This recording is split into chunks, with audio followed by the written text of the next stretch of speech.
Thank you very much, Maya. Now, just a show of hands, how many of you have mentioned recruitment in a way at your tables during the previous discussions? A little bit? Okay, there's hands growing like fungi after rain here. So we're getting there.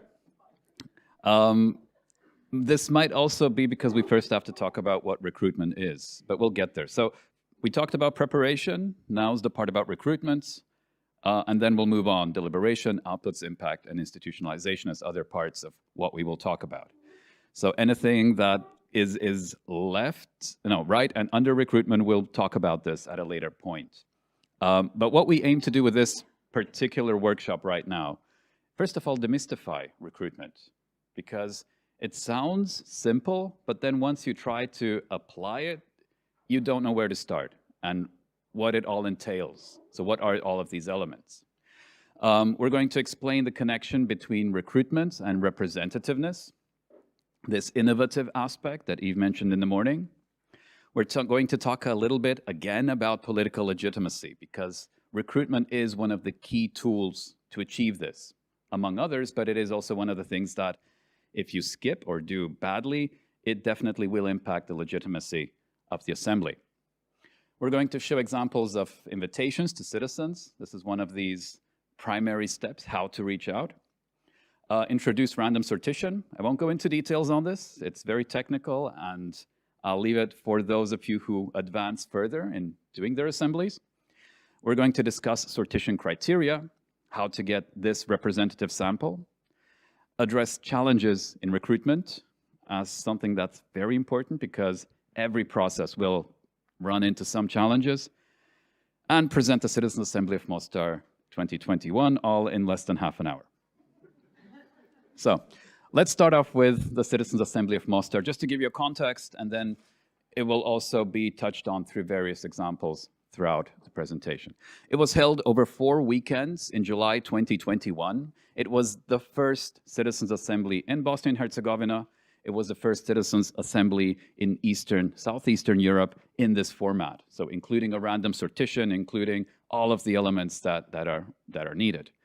The topic was selected primarily by citizens. They were proposing the topic, and then it went through a round of selections between citizens, stakeholders, and city officials, narrowing it down to the topic of city cleanliness and maintenance of public spaces. The final one, there were 3 on offer, was selected by citizens themselves. So starting off from just randomly giving 20 topics, we narrowed this down to the final 3, and citizens chose this one. Why city cleanliness? Why maintenance of public spaces? Well, Mostar has had, because it's getting better now, a huge problem with both trash collection, a huge problem with maintaining a clean public space. It's both related to institutional problems in the city, to the setup of the city government, and then also to the unfortunate fact that the city did not have an elected body, a city council, for over 8 years.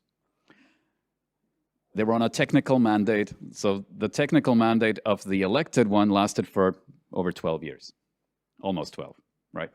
Even more than 12. So imagine you're a 12-year councillor with no idea when your term limit will end. That's Mostar. It was co-convened and organized by the city of Mostar and the Congress of Local and Regional Authorities of the Council of Europe. It was a joint effort by both to try to overcome this sort of impasse of working in a city that has not had a clear connection to its citizens for quite a long time. So the context is very problematic. And I can add to this the context that Mostar experienced heavy trauma during the war in Bosnia. So from 1992 to 1995, the front line ran right through the city, and there was huge mistrust between citizens of this city, between each other, with ethnic divisions, ethno-religious divisions being the primary cause. So what we had was 47 citizens randomly selected as a representative sample. I'll give examples on that in more detail when I move on.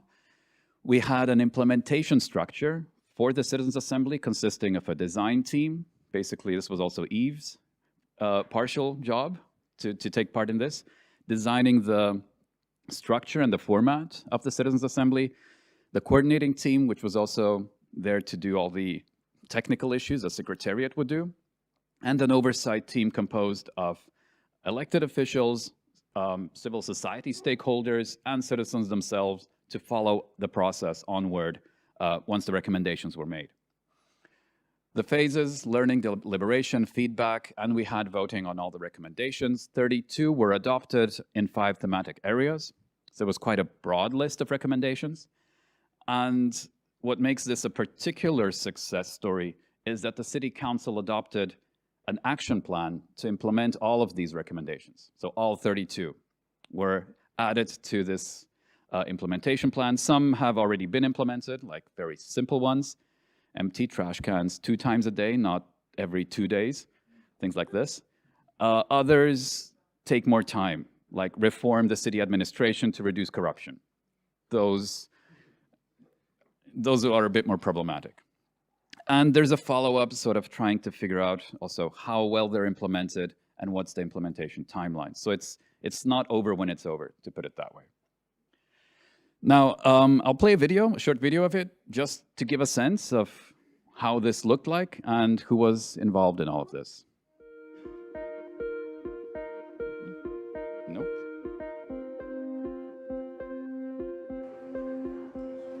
Skupština građana Mostara održana u 7. mjesecu 2021. godine je organizirana u sklopu prvog deliberativnog procesa organiziranog u Bosni i Hercegovini i jugoistočnoj Europi.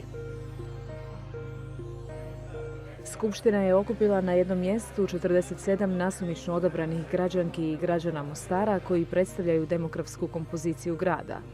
Učesnici su se sastali tokom 4 uzastopna vikenda kako bi učili, raspravljali i kreirali preporuke ka lokalnim vlastima Mostara, a po pitanju poboljšanja čistoće javnih prostora i kako bi Mostar postao prijatniji za sve građane. Tema Skupštine je odabrana nakon konsultacija s građanima, radionice sa organizacijama civilnog društva, akademskom zajednicom i predstavnicima gradskog vijeća i administracije koji su zajednički prepoznali ovu tematiku kao najvažniju za grad Mostar. Pravila i procedure Skupštine, zasnovane na specifično izrađenoj metodologiji za grad Mostar, su definirane u pravilniku koji je kreirao dizajn tim. Logistički aspekti Skupštine su organizirani od strane koordinacionog tima, dok je cjelokupan proces poštivanja pravilnika i rada Skupštine nadgledan od strane nadzornog tima. Ova 3 tima činila su upravljačku strukturu Skupštine. Članovi Skupštine imali su priliku da uče po pitanju teme od 15 međunarodnih i lokalnih eksperata i partnera koji su podijelili iskustvo i znanje uživo i online, dijeleći različite perspektive i prijedloge po pitanju teme. Također su saslušali o primjerima dobrih praksi drugih gradova u zemlji i regionu i dobili informacije od predstavnika gradske administracije. Nakon faze učenja, učesnici Skupštine su raspravljali u grupama uz stručnu podršku moderatora, te su izradili preporuke u sklopu 5 tematskih cjelina.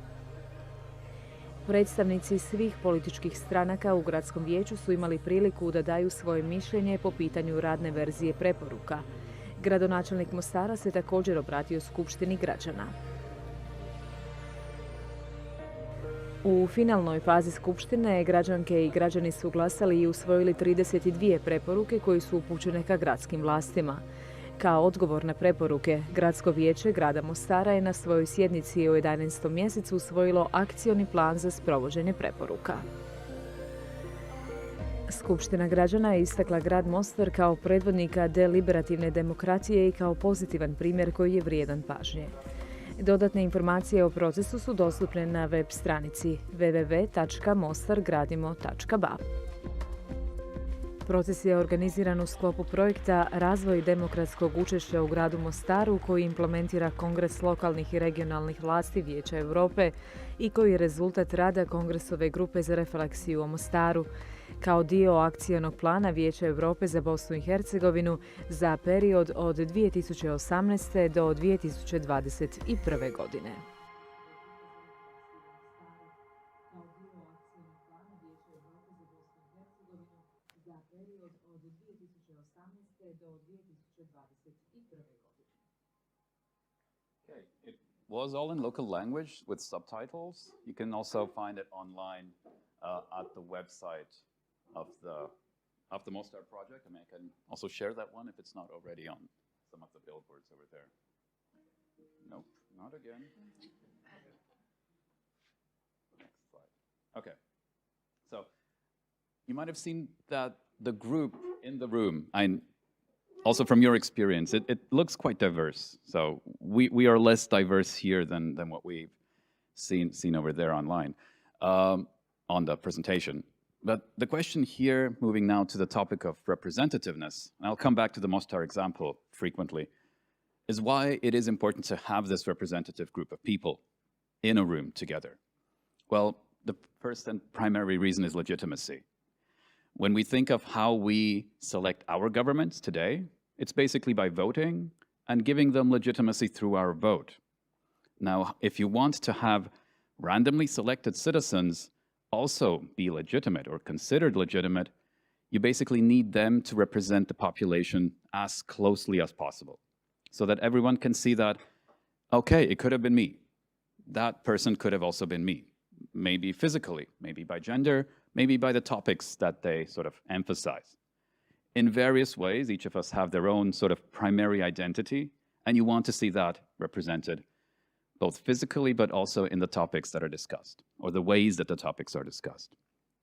The second one is diversity, because with diversity, you have sort of a picture of the entire, we call it target population. This can be a city, this can be a community, this can be the country.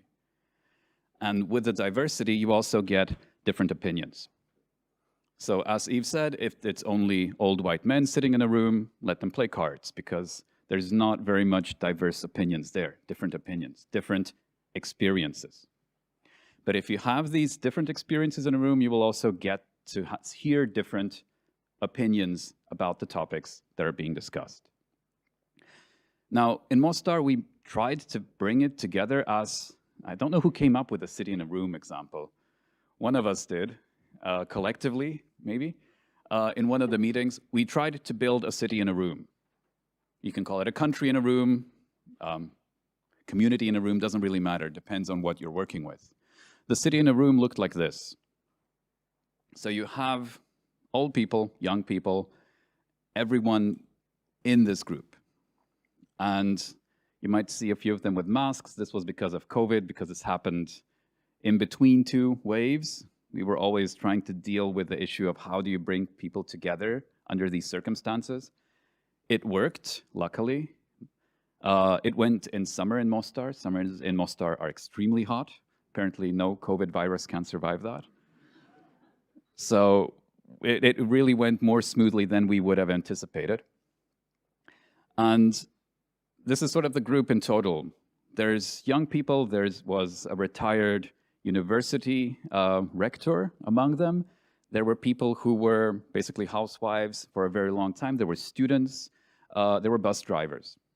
So you had this very big diversity of backgrounds together. How do you achieve this? And this is the question that random sortition actually gives an answer to. So achieving representativeness is one of these first real challenges that organizers actually have to deal with. They have to select a random sample of citizens for their assembly.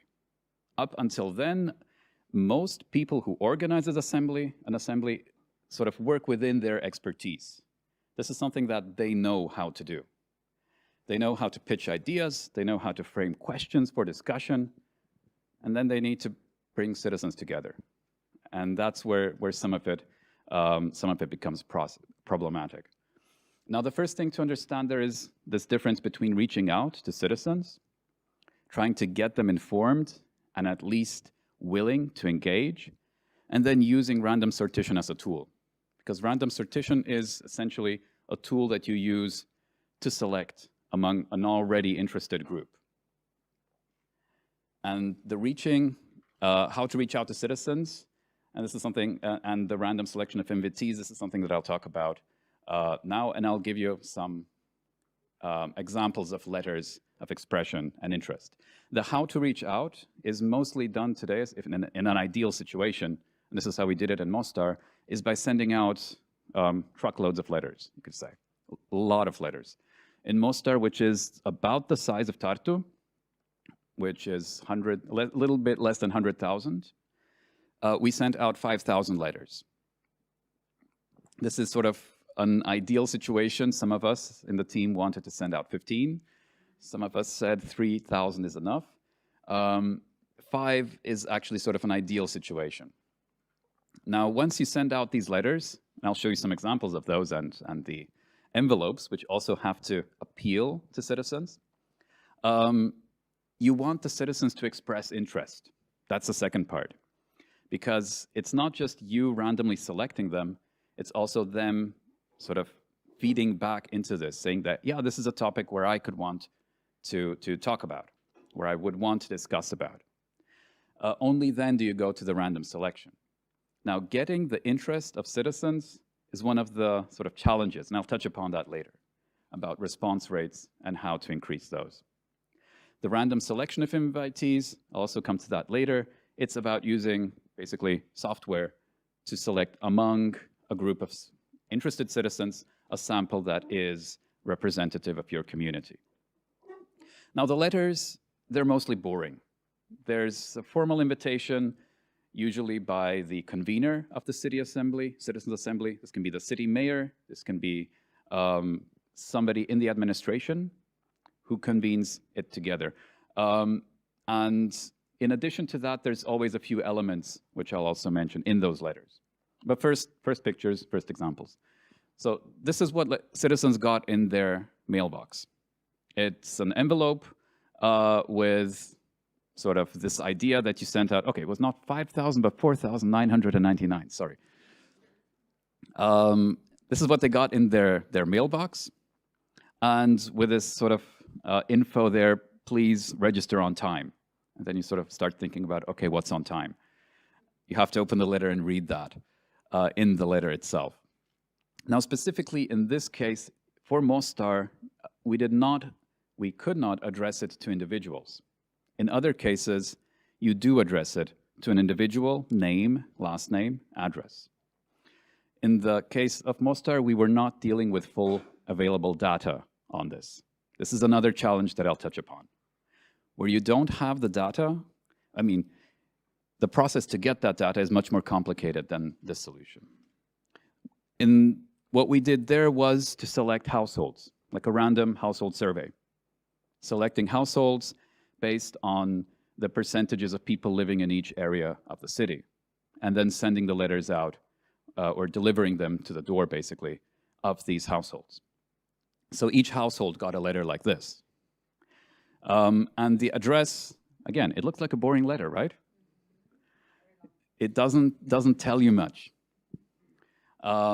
And it's signed, it gives this officiality in a way, and it tries to present some information about what the assembly is. There was also a sort of info booklet inside, and there was a registration form. This is for another assembly that I did on the level of the country of Bosnia and Herzegovina.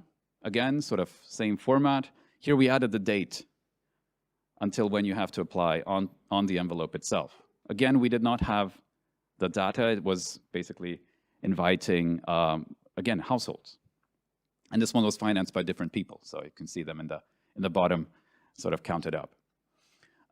This is another example from Mechelen in Belgium.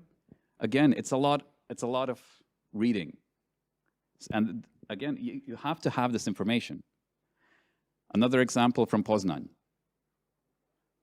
So however you try to design it, there's always this problem that you deal with a lot of text. And for citizens, sometimes that's an impediment to have to read through all of this.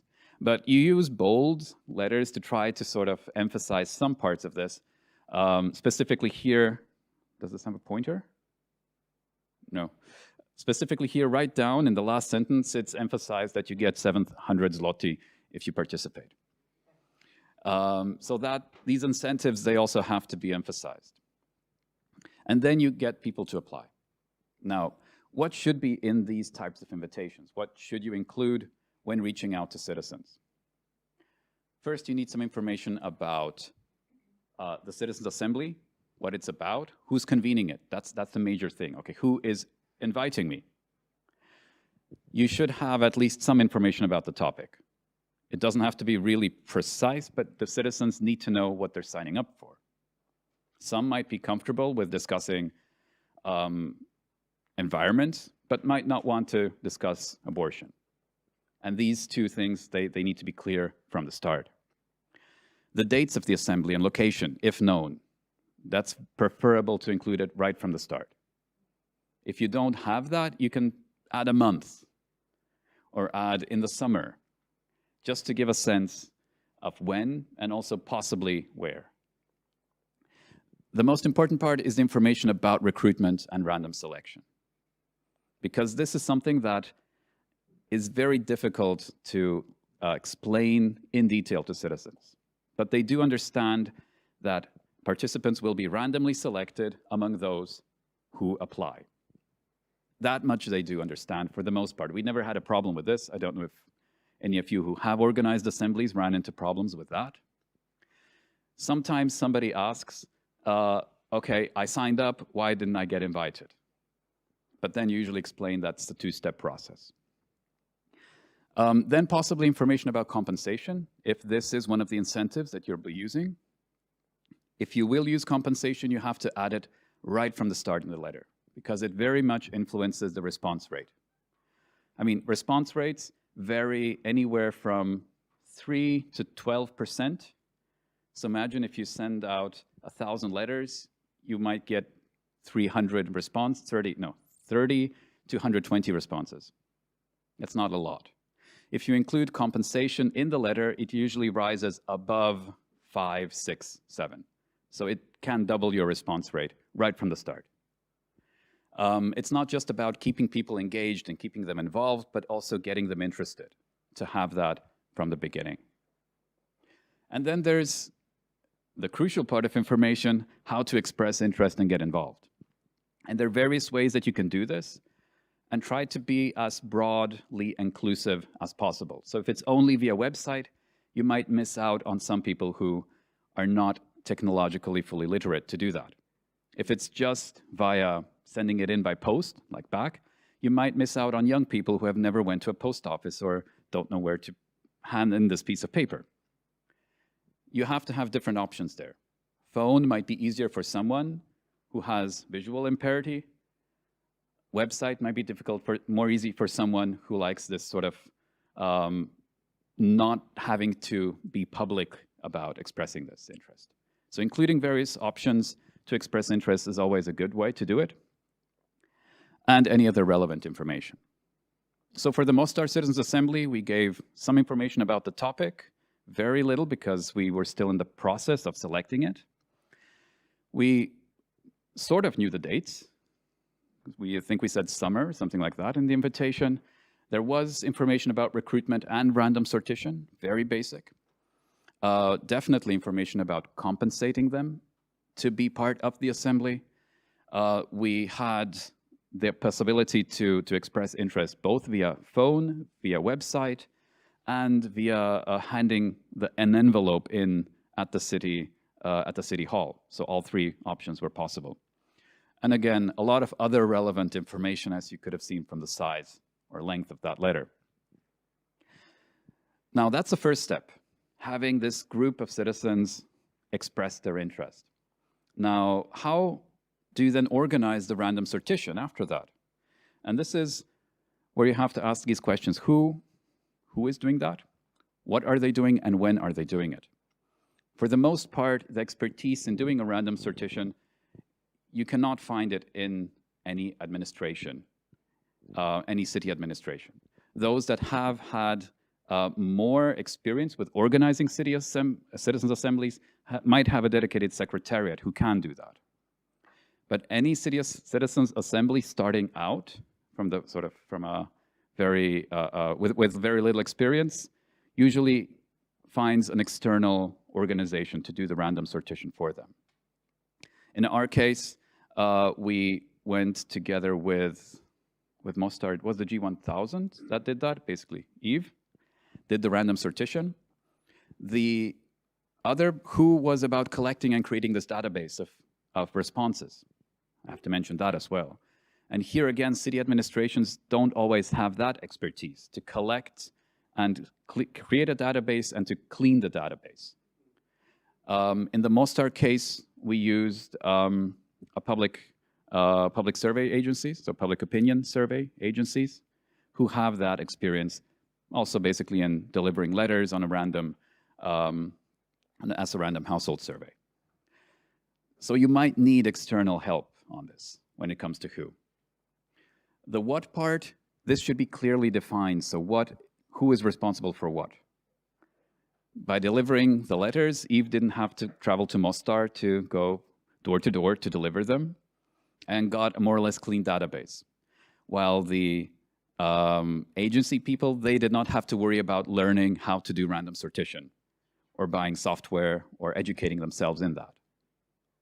The when part is the last thing, and that's very, very important to have a schedule when what is planned, because the part about selecting the group of people can drag out for a very long time. In the case of Mostar, the longest part was actually creating this package for citizens, meaning the information letters, the sort of forms that they need to fill out, because we had the city and the Council of Europe involved, and both had to sign off. Both had to sort of give their okay to this. The more people you have, the more difficult it gets. So we set up a timeline, and we basically pushed them to say, look, you have to do this because the timeline will otherwise be compromised. The fastest part is the sortition itself. This is what I'm going to talk about. Oh, first this one, the relevant information from interested citizens, because you need this for the sortition criteria. And to get the sortition criteria, basically you need to create, you need to have knowledge on what constitutes a best sample in the country. Just looking at my time, good. I have to go a little bit faster.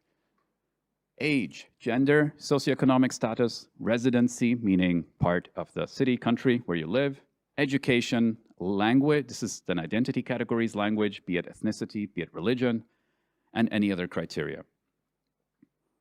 So all of us come from different countries. Not all of these criteria apply everywhere. The age, gender, and socioeconomic status, they usually apply in every case. And then you can pick and choose. If it's a very small assembly in a community, you can sort of forget the residency part. If it is Mostar, which is an expansive city with both rural and urban areas, you also need that. And also the residency area affects sort of what you can expect from the city in terms of its commitment. Education is important, in some cases more than others.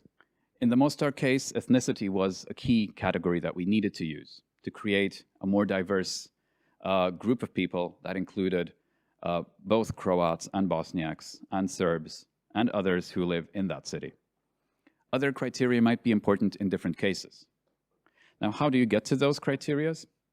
You have to basically collect demographic data. And there's various sources which you can use.